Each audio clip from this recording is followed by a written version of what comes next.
महाभारत के बारे में सभी जानते हैं। महाभारत हिंदू धर्म का सबसे बड़ा ग्रंथ कहा जाता है।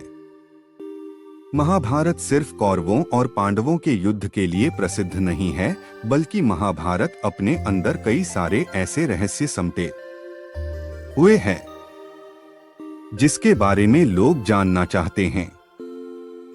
ऐसा ही एक रहस्य 5 पांडव एक पत्नी द्रौपदी की सुहागरात को लेकर भी है। आज हम आपको द्रौपदी की सुहागरात के बारे में बताने जा रहे हैं। द्रौपदी की उत्पत्ति राजा द्रुपद के हवन कुंड से उस समय हुई थी जब वह द्रोणाचार्य के वध के लिए पुत्र प्राप्ति के लिए यज्ञ कर रहे थे।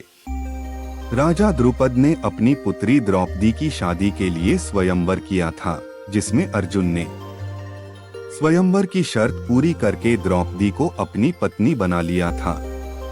अर्जुन ने जिस समय द्रौपदी को अपनी पत्नी बनाया था, उस समय 5 पांडव भाई अपनी पहचान छिपाकर अपनी मां कुंती के साथ ब्राह्मण वेश में रहा करते थे और भिक्षा मांगकर अपना जीवन यापन करते थे।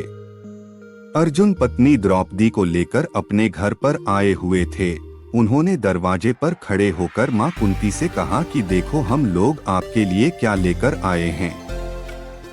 लेकिन काम में व्यस्त होने की वजह से मां कुंती ने बिना देखे ही कह दिया कि 5 भाई मिलकर उसका उपभोग करो। कुंती सहित 5 पांडव भाई बहुत ही सत्यवादी थे और अपनी मां के मुंह से निकली हर बात को एक आदेश की तरह पालन करते थे और वो उसे अपना धर्म समझते थे। और इस तरह से अपनी मां की ये बात सुनकर गहरी सोच में पड़ गए। उसके बाद जब कुंती ने द्रौपदी को देखा तो वो भी आश्चर्य में पड़ गई। तभी मां कुंती ने अपने पुत्र युधिष्ठिर से कहा कि कोई ऐसा रास्ता निकालो जिससे द्रौपदी के साथ कोई अनर्थ न हो और हमारी मुंह से निकली बात भी झूठी साबित न हो। लेकिन जब किसी भी तरह से इस समस्या का रास्ता नहीं निकल सका तो राजा द्रुपद भी काफी परेशान हो गए और उन्होंने भगवान श्री कृष्ण और महर्षि व्यास जी से कहा कि धर्म के विपरीत किसी स्त्री के 5 पति की बात तो नहीं हो सकती है।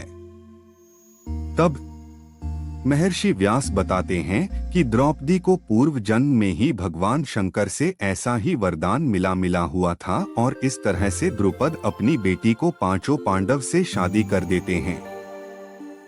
इस तरह कुंती की एक करके 5 पांडवों से शादी कर दी गई। आपको बता दें कि सबसे पहले द्रौपदी का विवाह युधिष्ठिर के साथ हुआ। उस रात द्रौपदी युधिष्ठिर के साथ अपनी पत्नी धर्म निभाई। दूसरे दिन द्रौपदी का विवाह भीम के साथ हुआ और उस रात इन दोनों ने सुहाग रात मनाई और इसी तरह से बाकी भाइयों ने शादी की और अपनी सुहाग रात मनाई। आप सोच रहे होंगे कि द्रौपदी ने अपने 5 पतियों के साथ कैसे अपनी पत्नी धर्म को निभाया, तो हम बताते हैं। इसके पीछे भगवान शिव का वरदान था। भगवान शिव जानते थे कि कोई भी स्त्री 5 पतियों के साथ कैसे अपनी धर्म को निभा सकती है। इसलिए उन्होंने द्रौपदी को यह वरदान दिया था कि वह प्रतिदिन कन्या भाव को प्राप्त हो जाया करेगी और इसी वजह से द्रौपदी ने अपने पत्नी धर्म को निभाया। इस तरह द्रौपदी ने एक करके अपनी पति धर्म मनाया। लेकिन क्या आप जानते हैं द्रौपदी सबसे ज्यादा प्यार किससे करती थी? नहीं तो चलिए आपको बताते हैं। द्रौपदी सबसे ज्यादा प्यार अर्जुन से करती थी। अर्जुन के साथ ही द्रौपदी का स्वयंवर सबसे पहले राजा द्रुपद के घर हुआ था। द्रौपदी के इसी प्रमेय की वजह से वो स्वर्ग जाते जाते आधे रास्ते में सबसे पहले मर गई थी, क्योंकि वो 5 पांडवों को समान प्रेम नहीं करती थी।